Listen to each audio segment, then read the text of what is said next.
सुप्रभात बच्चों।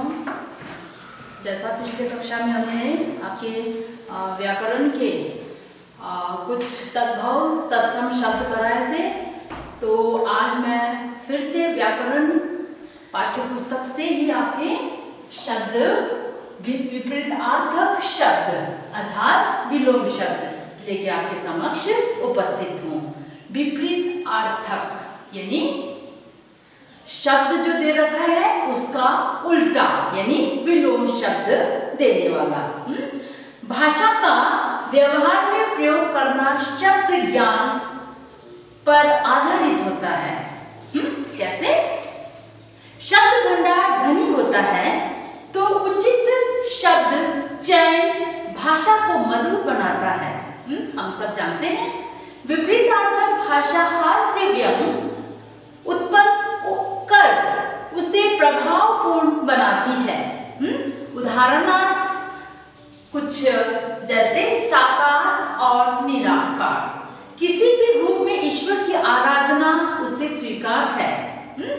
अब साकार और निराकार विपरीतार्थक है और इसका प्रयोग वाक्य को पूर्ण तथा प्रभावी बनाता है। शब्दों के अपने निश्चित अर्थ होते हैं। हर शब्द के अपने निश्चित अर्थ होते हैं। उन अर्थों के विपरीत अर्थ देने वाले शब्द कई प्रकार से बनते हैं। जैसे मैंने यहाँ पे नोट कर रखा है, कई प्रकार से शब्द बनते हैं। उपसर्ग जोड़कर शब्द को विपरीत अर्थ बनाने के लिए उपसर्ग जोड़कर, जैसे यश है तो उपसर्ग हुआ अप और इसका अपोजिट यश का अपोजिट हुआ यानी विलोम अप यश। उसी तरह जय है पराजय, परा यहाँ पे उपसर्ग है सो उससे बनता है अपोजिट जय का पराजय। उसी तरह दूसरे उपसर्ग परिवर्तन द्वारा, कैसे? एग्जाम्पल दे रखा है, जैसे आदान है उपसर्ग है आ, इसके आदान के अपोजिट है प्रधान यानी प्र क्या है आपके उपसर्ग है। आ यहाँ पे उपसर्ग थे सो आ को परिवर्तन करके प्र हुआ सो इनके इन शब्द यानी आदान के अपोजिट हुआ आपका विलोम शब्द हुआ प्रधान। उसी प्रकार संयोग है उसके वियोग। आ है तीसरे नियम द्वारा, कैसे? लौकिक है, लौकिक है शब्द उसके विलोम है अलौकिक, अलौकिक। शर है उसके विलोम शब्द है अक्षर। उसी तरह प्रत्यवत प्रयुक्त शब्द परिवर्तन द्वारा, जैसे दयापूर्ण है दया शून्य। उसी प्रकार लिंग परिवर्तन द्वारा, कैसे? माता है, माता का उल्टा अपोजिट लिंग क्या है? पिता। बेटा है, बेटा का उल्टा यानी विलोम है बेटी। उस प्रकार नेक्स्ट है आपके भिन्न शब्द द्वारा, अलग अलग। मुख है चुपचाप बैठना, वाचन यानी अत्यधिक बोलना। उसकी उसी तरह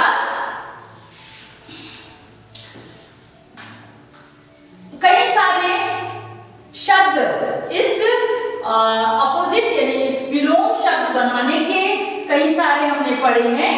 आपके कई सारे प्रकार पढ़े हैं। किन किन प्रकारों द्वारा हम शब्द मूल शब्द का विलोम में परिवर्तन करते हैं, 1 से 6 तक पढ़ा। अब हम इसके अलावा कई सारे शब्द हैं आपके पेज नंबर 259, 260, 261 अन्य, वहां से भी मैंने कुछ प्रश्नों से भी मैंने उदाहरण लिए हैं। जैसे शब्द है आपके अधम है तो विलोम बनता है उत्तम। अमृत है उसका बनता है विलोम विष। आदि है उसका विलोम है अंत।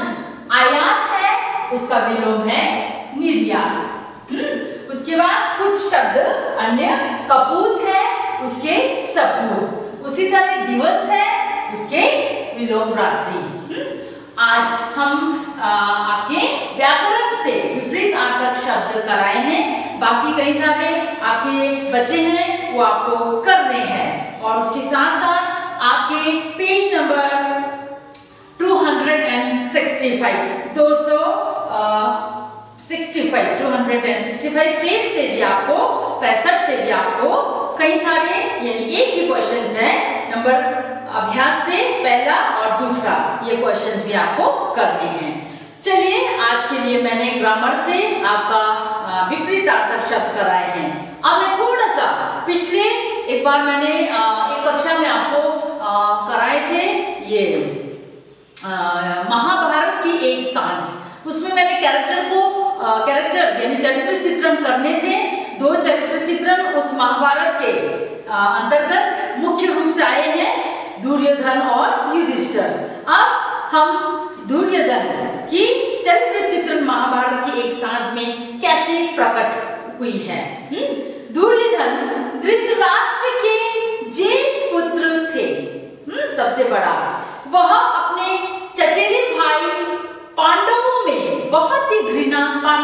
बहुत ही घृणा करते हैं। वह क्रूर एवं अहंकारी व्यक्ति है, किसी का सम्मान करना नहीं जानता, यहाँ तक कि भरी सभा में द्रौपदी का अपमान करने से भी वह नहीं चूकता। दूसरे पॉइंट, षड्यंत्रकारी तथा कूटनीतिज्ञ है। उसकी कूटनीतियों तथा षड्यंत्र के कारण पांडवों को वनवास भुगतना पड़ा। महान योद्धा है, गदा चलाने में वो निपुण है। उसके बाद चौथे पॉइंट, सच्चा और स्पष्टवादी व्यक्तित्व है। अंत में युधिष्ठिर को कहता है कि मुझे दुख है कि मेरे पिता अंधे क्यों हुए। ये आपके 1 2 3 4 है ना, 1 2 3 4 बिंदुओं के आधार पे आपको उनके चरित्र चित्रण स्पष्ट करने हैं। अब है आपके दूसरे युधिष्ठिर के।